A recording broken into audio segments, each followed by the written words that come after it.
Minasan, konnichiwa. Ima kara Nihongo benkyou shimashou.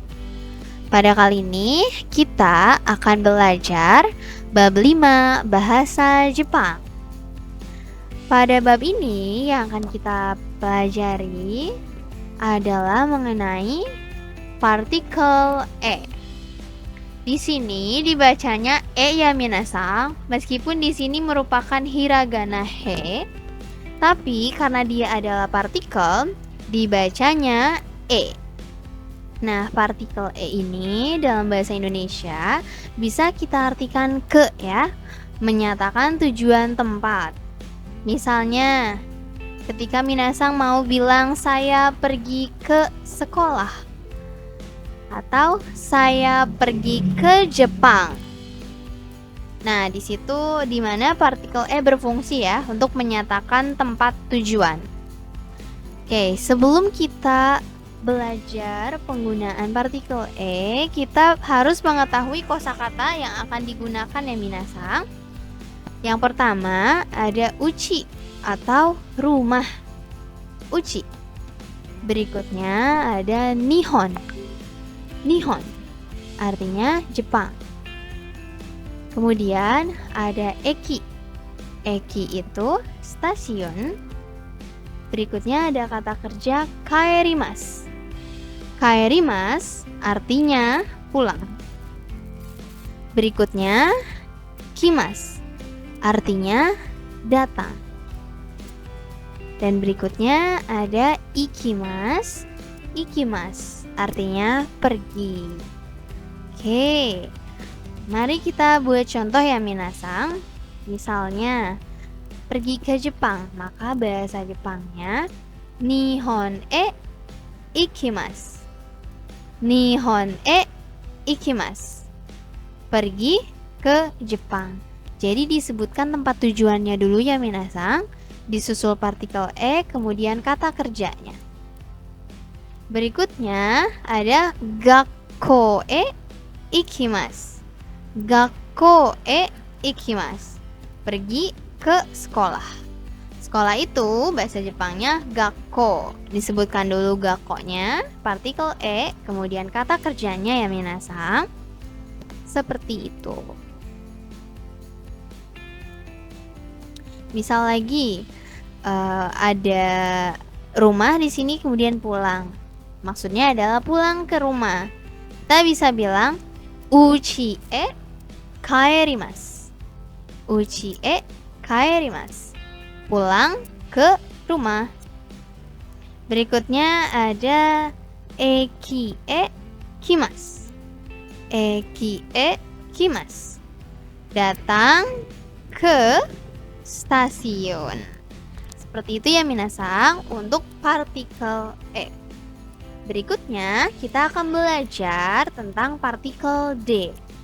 Nah, partikel d ini dalam bahasa Indonesia bisa kita artikan dengan atau dengan menggunakan. Partikel ini menyatakan sarana yang digunakan untuk melakukan kegiatan. Misalnya dalam bahasa Indonesia, minasan mau bilang pergi dengan menggunakan bus, ataupun misalnya pulang dengan menggunakan sepeda. Nah, dengan menggunakan di sini itu menggunakan partikel d konsepnya ya. Oke, sebelum kita buat contoh kalimatnya, mari kita belajar kosakatanya terlebih dahulu. Sini ada bus, dalam bahasa Jepang artinya bahasa Jepangnya basu. Basu. Berikutnya ada sepeda, bahasa Jepangnya jitensha. Jitensha. Hai. Berikutnya ada kereta, bahasa Jepangnya densha. Densha. Berikutnya ada mobil, bahasa Jepangnya kuruma. Kuruma. Hai. Mari kita lihat contoh. Di sini misal ada pergi dengan bus ya. Maka kita bisa bilang basu de ikimasu.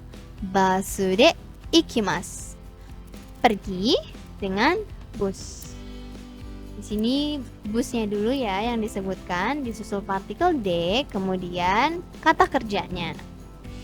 Berikutnya di sini ada pulang dengan sepeda.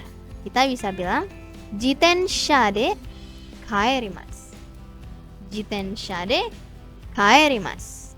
Pulang dengan sepeda. Misal lagi ada pergi dengan kereta. Maka bahasa Jepangnya densha de ikimasu. Densha de ikimasu. Pergi dengan kereta. Dan yang berikutnya, ini pakai mobil ya, atau datang dengan mobil.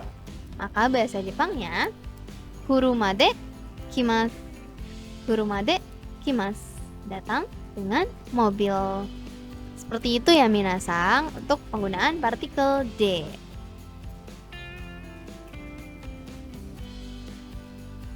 Kemudian di sini ada contoh ya minasang, penggunaan partikel D dan partikel E dalam satu kalimat. Misal di sini ada sepeda, rumah, pulang. Maksudnya adalah pulang ke rumah dengan sepeda. Maka kita bisa membuat kalimat bahasa Jepangnya jitensha de uchi e kaerimasu. Jitensha de uchi e kaerimasu. Pulang ke rumah dengan sepeda. Misalnya lagi, di sini ada mobil Jepang pergi, maksudnya pergi ke Jepang menggunakan mobil. Nah, bahasa Jepangnya kuruma de nihon e ikimasu. Kuruma de nihon e ikimasu.